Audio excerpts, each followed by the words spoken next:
Everyone likes a good punching bag, right?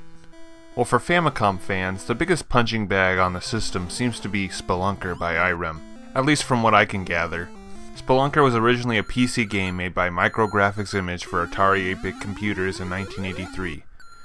Micrographic Image was a company created by former employees of Games by Apollo, a developer not known for anything really and died when the crash of '83 happened. MGI hoped to make a big step in the world of gaming with their new title Spelunker, a game simulating a spelunker spelunking a cavern in search of treasure and adventure. Programmed by Tim Martin, Robert Barber, and Cash Foley, and they were determined this new game would help them get into the video game spotlight. Sadly, Spelunker was not a hit, and MGI only worked on 2 more games after its release, one of them being a Commodore 64 port of Spelunker. So the company was closed, and the rights were sold to Broderbund. So now suddenly in Japan, Irem wants to do a port of said title for the popular family computer system. I guess because Broderbund games were selling, Irem needed some of that gold too, and went with a title no one cared about for cheap licensing? That's my only guess. But oh, would people care. Irem's port of Spelunker sold quite well, but the reputation would only get worse as the main hero of the game would be considered as one of the worst video game characters ever in Japan. Now why is that? The game looks fine. What's the problem here? That's the problem.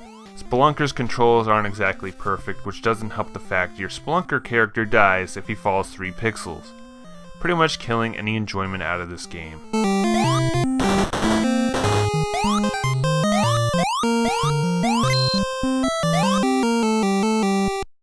The main goal is to find the pyramid at the end of the cavern by finding keys scattered around and opening the doors. Along the way you gotta take account of your air meter, which will run out if you take too long unless you refill it with random objects scattered around the cave. I can't tell what they even are. But let's face it, you won't have to worry about that because your air meter refills every time yeah. There's bombs that can explode rocks, but man, these bombs have the longest range. Look, I put the bomb down and walked to the other side of the screen, and I'm still dead! There's also gold to collect if you love high scores so much. One more thing to mention is you have a gun that's only useful when the game randomly decides to throw a ghost at you, and killing the ghost is weird. You gotta spam the gun at it until it disintegrates away.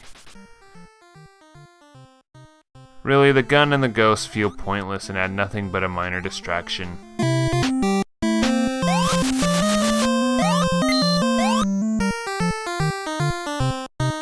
Now I guess I gotta talk about the difficulty of this game. Spelunker is not a long game, but the amount of times you'll die will just add up to the gameplay time. Anybody playing this game can die as soon as they step off the elevator. But if you can get used to the controls, you can actually have some fun with this game. I'm not gonna lie, out of all 3 games Irem released so far, Spelunker's definitely my favorite. If they just fixed the falling 3 pixels problem, I could kinda recommend it, but alas, they didn't. And the game would live in infamy in Japan, but it was released in the West by Broderbund, and much like every Broderbund game ported to the Famicom then published by Broderbund in the West, nobody cared about it. Now I do say the Famicom fans treat Spelunker like a joke. However, that didn't stop Square Enix from publishing a brand new Spelunker game called Spelunker World onto the PlayStation 4 in 2015, and later a Switch port in 2017. And it got, not so good reviews. So I guess the moral of the story is, if a game is hated and sucked back then don't try bringing it back.